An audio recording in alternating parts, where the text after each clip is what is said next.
My naam is Mireille Meyer. Ek is in graad 2. Die berghans deur Boer Neef.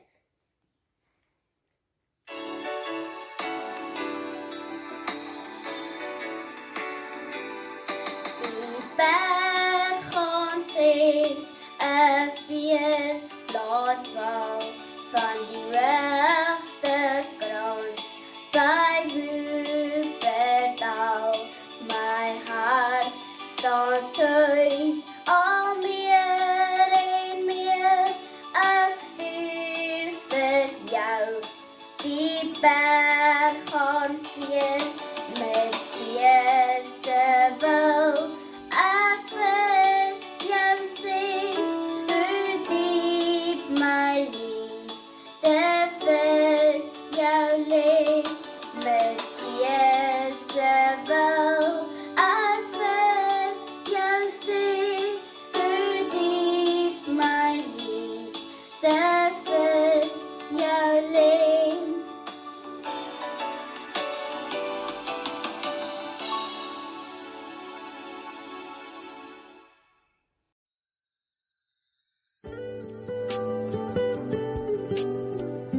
Een liefdesgedig soos die berghans te veel laat val, wil hierdie digter wat hierdie baie mooi woorde gebruik, die beste vir sy geliefde gee.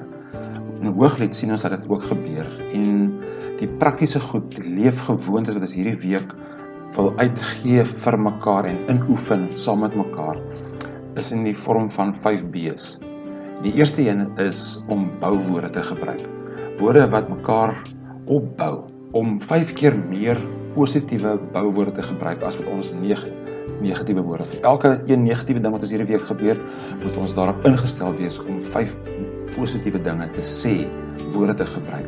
Dit beteken om belang te stel in mekaar, waardering te wys en ook die ander persoon raak te sien en te verstaan die persoon verskil van jou en oké te wees daarmee, om empaties te wees, verskoning te vra wanneer jy moet verskoning vra en aanvaar die ander persoon se perspektief en nie vas te val in 'n be like me houding, lewenshouding nie. En wees ligter, vat dit ligter ook in die lewe met mekaar in enige verhouding wat jy staan.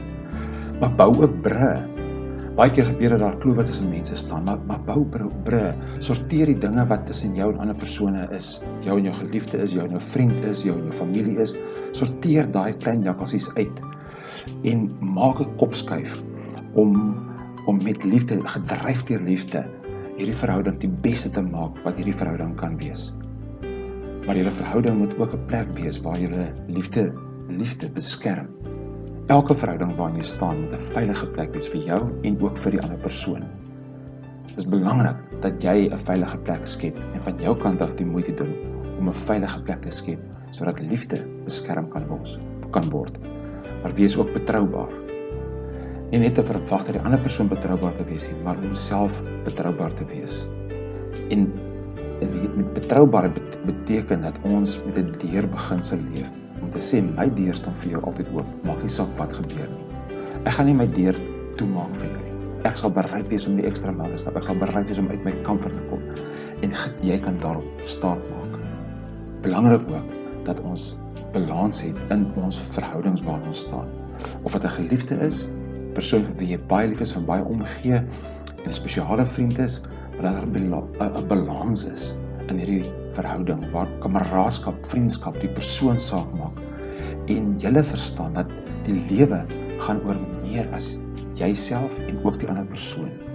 Hierdie verhouding waarin jy staan, beteken dat jy en die ander persoon moet verstaan dat julle dat iets groter is waarvan jy deel is, namelijk God se koninkryk. En dit is om jou verhouding en jou liefde, jouself en die ander persoon te verstaan en aanvaar binne die wêreld van God se koninkryk. Naamlik dat jy self liefgehê word met 'n groter liefde as die wêreld waarin jy leef. Mooi week vir julle.